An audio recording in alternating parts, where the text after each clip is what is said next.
Yo, what is up guys? ShinobiEevee here, back again with another video for you guys, and today we're going to be talking about the 5 reasons why I love Bleach. And with the 1,000-year Blood War coming back, then I think this is a perfect time to be talking about it, especially since, with, basically all the hype surrounding it, and getting new people into it. It's like, might as well put it out there, I've been watching Bleach for a long time, and, it's time we actually get ahead and go straight into it. So, I'd have to say reason number 1.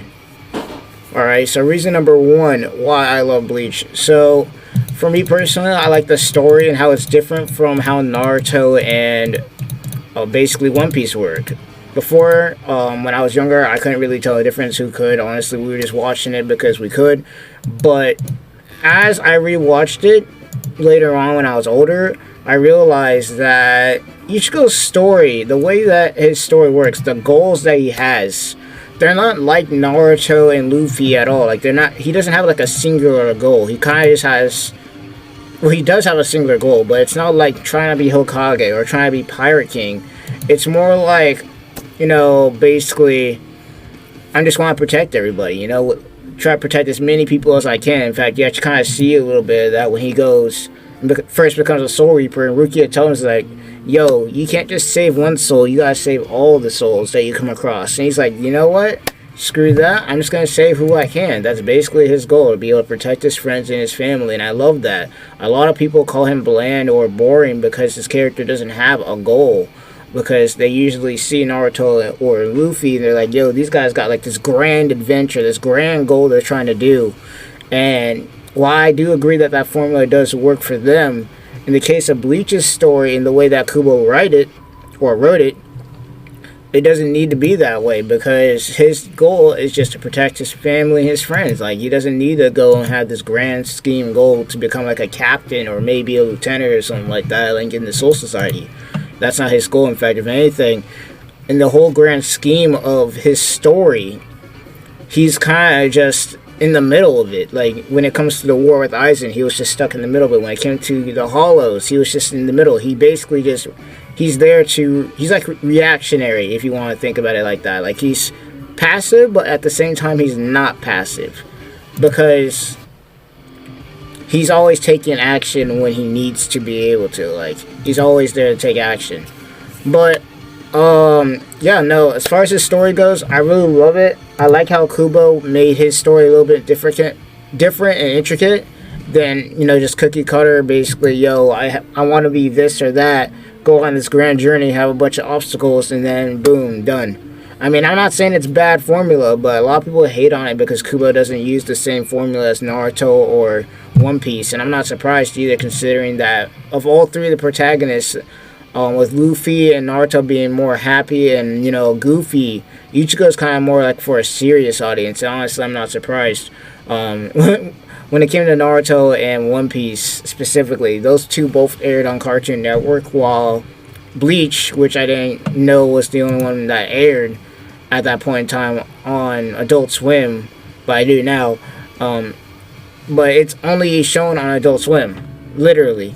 Bleach was the only one out of the big 3 to only be shown on Adult Swim. Even Dragon Ball, I'm pretty sure, wasn't on Adult Swim, if I'm being correct here. But yeah, no, Bleach's story takes more of a serious tone. In fact, it actually related to a lot of teenagers, basically, because Ichigo basically had to balance being a Soul Reaper, going to school, having a relationship with his family and friends, and of course, with all the issues going on with the Soul Society, he had to balance that out as well. So it kind of related to a lot of teens back in that day.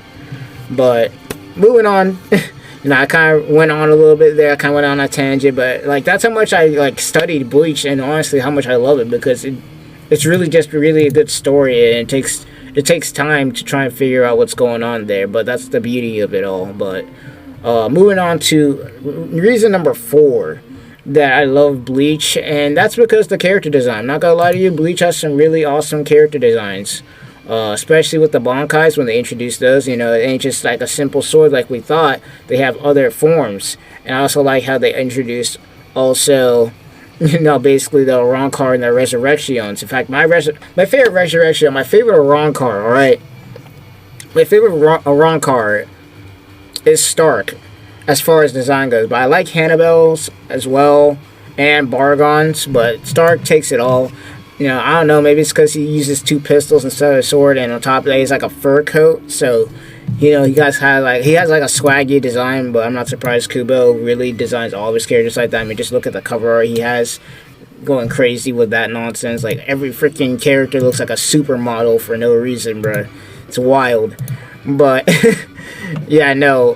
When it comes to design, me personally, Bleach got that on lock. Like, Naruto has some good designs. I'm not gonna cap, but like Bleach got it on lockdown. Like, you know, One Piece is kind of on and off with it. There's designs and everything like that. But yeah, no. When it comes to design, love it, and I can't even wait to see the Bankai that are gonna be released when it comes out. When the 1,000-Year Blood War arc comes out. And animates the designs for the Bankai, especially Rukia and Toshiro's. We already saw like a sneak peek of Toshiro's a little bit, but to see that in action, bro, that shit's gonna go crazy, bro. And we still haven't gotten, you know, Kenpachi, Unahara, Yamamoto's Bankai on screen. It's gonna look crazy. I'm not gonna lie to y'all. It's gonna look crazy. And same with Ichigo and Renji's. Like, there's gonna be a lot of good stuff we're gonna be getting with the 1,000-Year Blood War, and I can't wait. But moving on to the next one before I get carried away here. Moving on to the next one. Reason number 3 why I love Bleach, and it's because of the themes. There's always a theme going on within Bleach. In fact, as far as themes go, like you know, you got the first arc before the Soul Society. So the first arc before the Soul Society introduces Ichigo, Orihime, Chad, and basically it's grief. It's all about grief. It's about coping with the grief that they got. For Ichigo, is losing his mom. For Orihime, it was losing her brother. For Chad, it was all about his, you know, basically his father, and that's basically all how they got their powers too at the same time. So that was also pretty nice. But after that, when you got to the Soul Society arc, it was all about resolve, bro. It was all about basically trying to get Rukia back, not faltering, and Kisuke basically taught him that, you know, and love that. Next one was about instinct, because of course, when Ichigo went to go save Orihime, he had to have instinct to basically be able to fight. And, you know, Hollow, aka White, basically taught him that, and there was that. Next one was more about sacrifice, I would say, me personally. I would say the next one was about sacrifice, because basically at that point in time, Ichigo had to sacrifice his powers for the greater good, and you know, I love the kind of overarching thing about that. He had to sacrifice his powers for the greater good. And then, finally, in the Fullbringer arc, it was all about basically, back to what, you know, I was talking about in another previous video, about how Ichigo, basically, he had no real, like, goal. He had basically his feeling to protect his friends and everything like that. And he just had the power to be able to do so. Like, he's basically like Spider-Man, if you think about it. If we're being real, he's basically like Spider-Man. With great power comes great responsibility, and basically with Ichigo, he wanted to use the power that he did have, because he was powerless before, and after he lost his power, he wanted to use the power that he did have to make sure that he was able to protect his friends. So he's kind of like Spider-Man if you really think about it. You know, he played like a passive role and everything like that, but he was always using his power for good.